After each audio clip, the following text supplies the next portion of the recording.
Hey guys, CplDerren here, and today I have a replay for you guys sent in by CplDerren in the new Tier 10 Russian heavy tank, the Object 277. Now, there are 4 Tier 10 Russian heavy tanks in the tech tree right now. So, what is so special about this one compared to the other ones? Well, we have the new Object 705A, and that thing is the super heavy of the group. It is a fantastic side scraper. It's got an insane turret and a big gun. And it's literally made to side scrape, that tank is. Then we have the classic IS-7. What's the difference between this and the IS-7? Well, this one is a little bit more mobile. It's got a quicker rate of fire, a little bit better gun handling, and it also has more penetration on its premium rounds. And I think, yeah, better DPM, but I think we mentioned that already. And then you have the IS-4, which is just a mixed breed anyway. And then there's this thing, which we just talked about a moment ago, where it has, compared to the IS-7, it's got a slightly worse hull, slightly worse turret because it does have a weak spot. But what it makes up for that is, of course, like I said, its mobility and its gun. It's got a beautiful gun.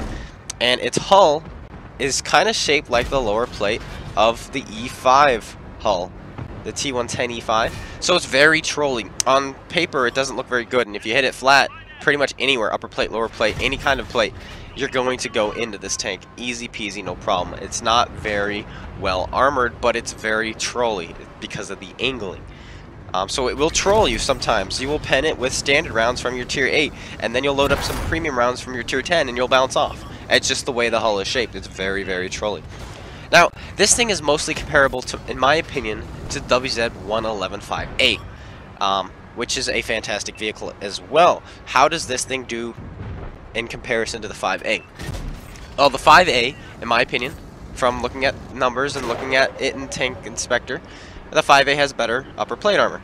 Definitely, it does, by far. It's more well angled. It's about 260 to 270 all over the frontal plate, and this thing is 220 in some places. However, if you load premium rounds against a 5A, you're pretty much going to go through its upper plate every single time. This one not so much because of its trolly angling. It really doesn't matter what type of shell you shoot at this tank, it's all about aiming.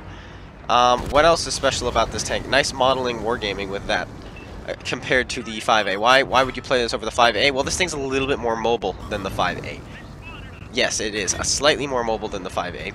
It doesn't have as much gun depression. If you look at the turret armor, it's not quite as good, except the 5A has big, giant, hulking weak spots on the top. This thing has one small weak spot, which you saw CplDerren take advantage of on the other 277 over there on his right. He shot him in the cupola, I think once or twice.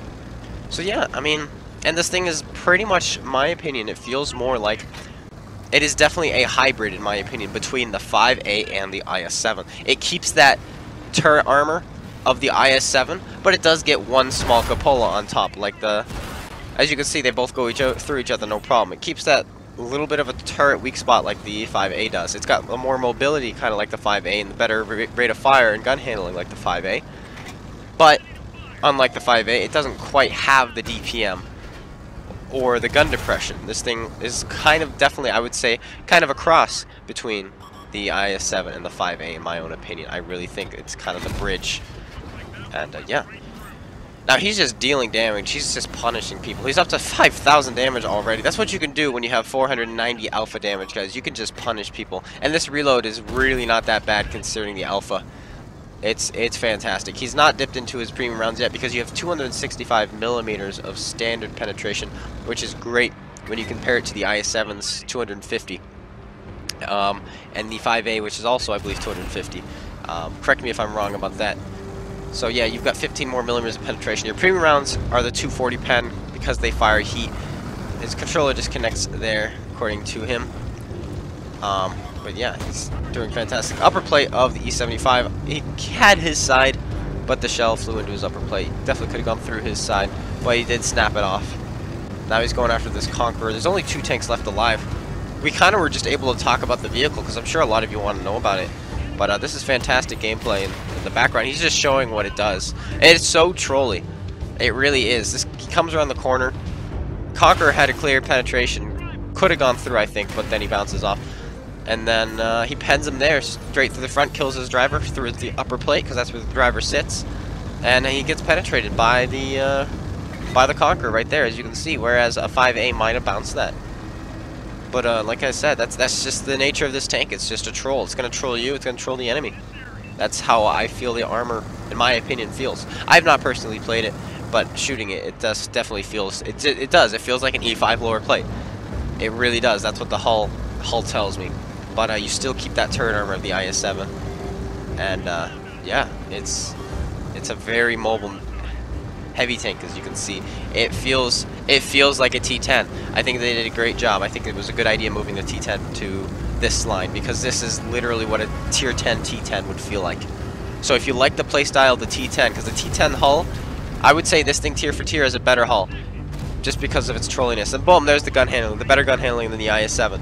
I wouldn't say it's better gun handling than the 5A, but it's still fantastic gun handling considering the caliber of the gun, a 130mm. And now he's going in after this 430, hopefully going to finish him off, pick up his 4th kill. He rolls around the corner and puts us straight through his upper plate, finishing him off and giving him the win with 7,070 damage and almost 2,600 damage blocked while he was hull down, and a couple shots actually, I think 1 or 2 while he wasn't hull down, so the armor did work for him a little bit there. He gets his ace tanker, makes 34,000 credits without a premium multiplier. Anyway, thank you, CplDerren, for sending this in. Thank you guys for tuning in. I hope you guys all enjoyed. If you did, please slap that like button, comment, and subscribe.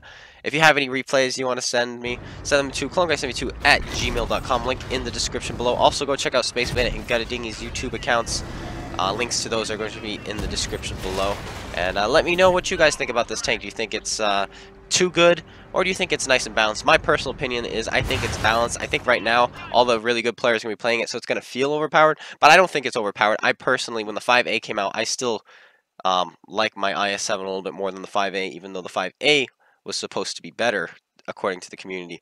But I think this tank is going to be a fantastic tank, just a cross between the 5A and the IS-7, so I think I'm going to enjoy it a lot. But like I said, if you guys enjoyed the video and you've made it this far, slap that like button, and I'll catch you guys all later. Take care, and peace out.